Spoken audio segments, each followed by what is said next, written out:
聚焦国际热点，剖析军事装备。在节目开始之前，麻烦您点赞订阅。本期新闻节目的主要看点有：004航母已开建，11万吨核动力歼31舰载机或将同步列装。这几天003的争论又激烈了，很多人总喜欢一个言论：003这么大了，常规动力不能推动了。这是个好问题。先不说003有多大，这个我稍后会有文章，就说常规动力航母能多大。美国海军其实早就研究过这个问题，而且还不只是一次。超大型392米水线的常规动力航母 CVA-XXL 续航能力大大增强，但是无法和核动力相比，而且成本上去了，但是效益没上去。太大的航母整体效能比不过 CVAL 这种317米水线的常规动力版。当时美国海军认为常规动力航母最佳平衡点就是8万吨左右，像 CVAL 这种满排8.7万吨的常规动力航母是可以的。也就是说，常规动力动太大不是不行，只是没效率，丢了常规动力的优点，还达不到核动力的优点。有趣的是，当30年后 CVX 选型时，美国海军有 ECBL 这款更好的船型，长度达354米，满排11万吨，但是受限于美国的船坞，自己主动放弃了发展更大船体，宁愿用尼米兹舰体改。未来如果美国不肯投入改善自己军队船坞和码头以及航道能力的话，那么美国的未来核动力航母尺寸上限依然是水线长度329米，宽度40.8米。任何一个布局都有其制约，无论常规还是核动力都是如此。而在1992年，美国海军其实有另外一次论证，当时是用尼米兹的舰体，使用小鹰的动力，结论是可以获得尼米兹相同的航空燃油载量和弹药载量，维持小鹰的续航能力。所以一条尼米兹体量的常规动力航母是完全可行的。按美国海军的说法，这个吨位和尺寸应该是常规动力航母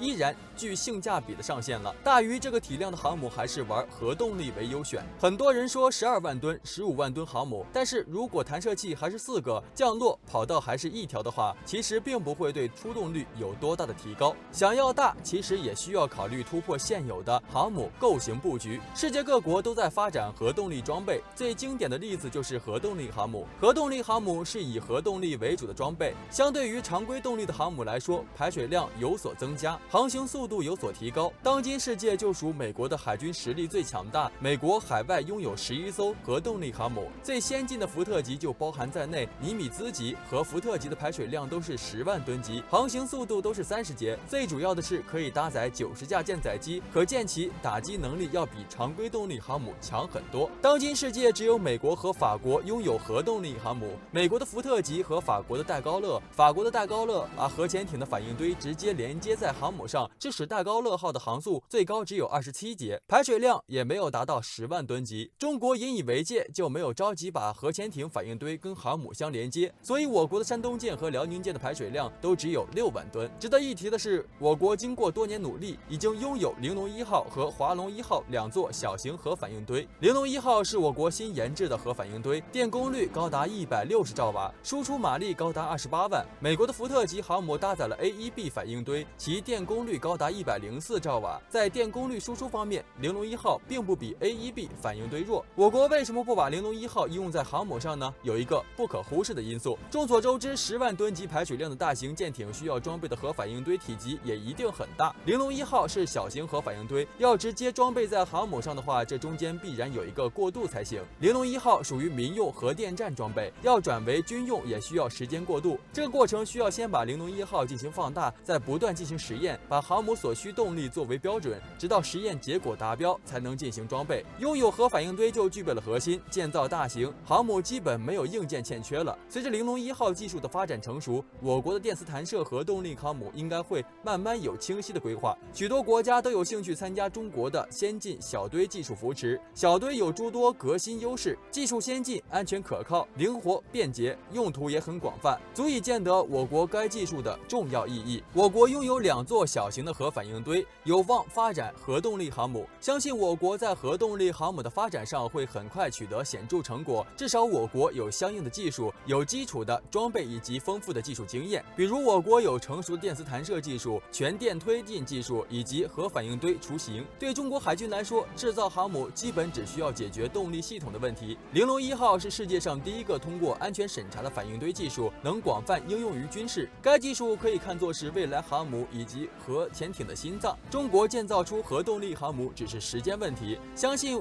在我国科研人员的努力下，我们一定能够攻克技术障碍，建造出我国的核动力航母。第3艘和第4艘航母的开建是势在必行的，因为我国的航母在技术上和西方国家的航母差距比较大，甚至连印度都在嘲笑我国的航母是亚洲最落后的航母。最主要的原因是在动力方面，我国现在的航母采用的是蒸汽轮机的，采用蒸汽轮机的航母启动之前要烧开水48小时，在主动性上和燃气轮机的差距很大，而且速度也跟不上燃气轮机的航母。还有一个问题是，我国现在的航母采用滑跃式起飞，这种起飞的方式效率实在是太低。总的来说，印度都看不上我国的2艘航母，西方国家更是指出我国这2艘航母的战力低得惊人，甚至台湾一些媒体都在嘲笑这2艘航母。最为关键的是，最近我国沿海周边的局势恶化，特别是印度和日本2个强邻，现在正在不断的扩充军备，对我国形成了很大的压力。首先就是日本有很多的直升机航母，现在又购买了美国的 F-35战斗机。如果把这些直升机航母进行改造的话，让 F-35战斗机在直升机航母上垂直起降，那么日本的海军实力将会极大的提升，甚至整体实力还会超过我国。其次，印度方面仍然在不断的扩充军备，这几年不仅在造航母，而且还下水了几艘核潜艇。同时，印度还研发出了自己的光辉战机。据印媒报道，这款战机的性能远远超过我国的歼10战斗机，甚至超过我国的歼15。这款战机还能放到印度的航母上，是一款多用途的战斗机，现在已经有了海外买家。第三，美国不断搅动南海周边局势，美国和法国在搞对台军售，就连英国的伊丽莎白女王号航母在明年初也要和美日2国进行联合军演，这对我国沿海周围形成了空前的军事压力。为了保持战力平衡，需要有1到2艘能够和西方国家航母相匹敌的航母。所以说，第3艘和第4艘航母必须要使用燃气轮机。现在我国的重型燃气轮机 RO110已经有了改进版，如果再使用蒸汽轮机建航母的话，意义不大，因为蒸汽轮机的航母战斗力太低下。此外，还有一个问题，就是关于电磁弹射的问题。电磁弹射能够极高的提高战斗机起降的效率，让战力增倍。鉴于此，第3艘和第4艘航母极有可能是这2种技术共同应用，至少能够匹敌印度的航母，以及制衡日本的直升机航母。以现在的情况来看，还是没有太大的优势。当然，核动力航母是最后的终极目标，但核动力航母的核动力装置并不像核潜艇动力装置那么简单。我国的核动力航母反应堆仍然在实验中，这是一个比较长的技术积累过程，所以要匹敌美军的航母，距离还很大。不过总的形势来看，美国和我国距离遥远，长途奔袭作战也有弱点。鉴于此，我国更应该关心周边国家是否会仗着美国和我国竞争的时候趁火打劫，这可能对我国来说威胁更大。所以和亚太国家保持战力平衡是非常必要的。当然，研发先进航母的同时，也应该研发更先进的舰载机，比如说让第4代战机上舰。毕竟现在的歼15作战能力很有限，